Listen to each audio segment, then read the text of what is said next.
Good morning on this rainy Wednesday, and it's a good day to be in my study and sort of surrounded by my friends, my books. I am speaking this Sunday on Philippians 2, 1-13, and that wonderful passage in Paul's letter to the Philippians with some very familiar themes in it, most notably the Carmen Christi, or the kenosis section, how Christ emptied himself. So we continue on this theme of community and what it means to be in relationship to one another, and that's really what this passage is about.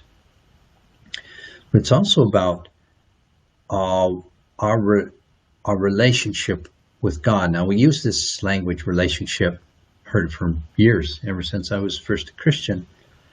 Do you have a relationship with God? What never been really clear to me what that means. Just looking at the definition of relationship on my dictionary: a connection, association, or involvement. Connection between persons by blood or marriage. It's not that.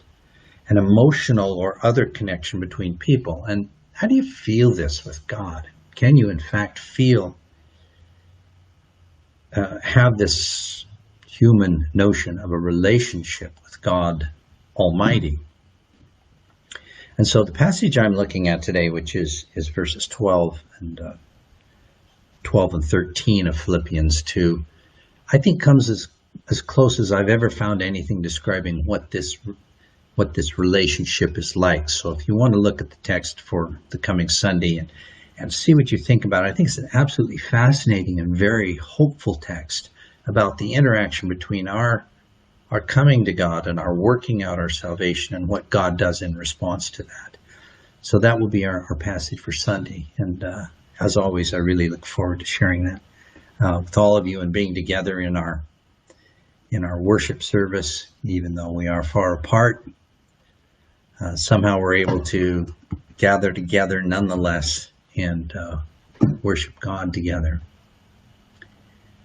I'd like to read this session out with our psalm for the week, which is Psalm 78, verses 1-4 and 12-16.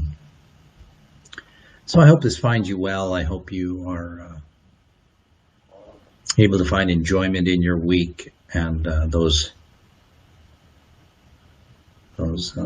challenges, those joys that God sends into your path, all of them with equal faith and surety, be able to make your way through those. And please know that the church is with you, that we're thinking about you all, that God is with you, and that He is our hope. Here's our psalm. Give ear, O my people, to my teaching. Incline your ears to the words of my mouth. I will open my mouth in a parable. I will utter dark sayings from old. Things we've heard and known that our ancestors have told us. We will not hide them from our children. We will tell to the coming generation the glorious deeds of the Lord and His might and the wonders that He has done. And verse 12. In the sight of their ancestors, He worked marvels in the land of Egypt, in the fields of Zoan.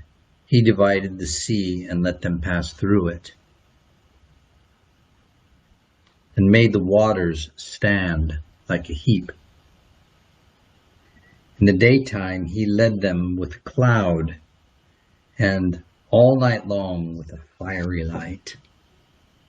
He split rocks open in the wilderness and gave them drink abundantly as from the deep. He made streams come out from the rock and caused waters to flow down like rivers. And may God cause waters to flow down like rivers in your life today. And we rejoice in our fellowship as a church and the union that we have and the way we're able to share this path of faith. So God be with you. God bless you. And we'll see you on Sunday.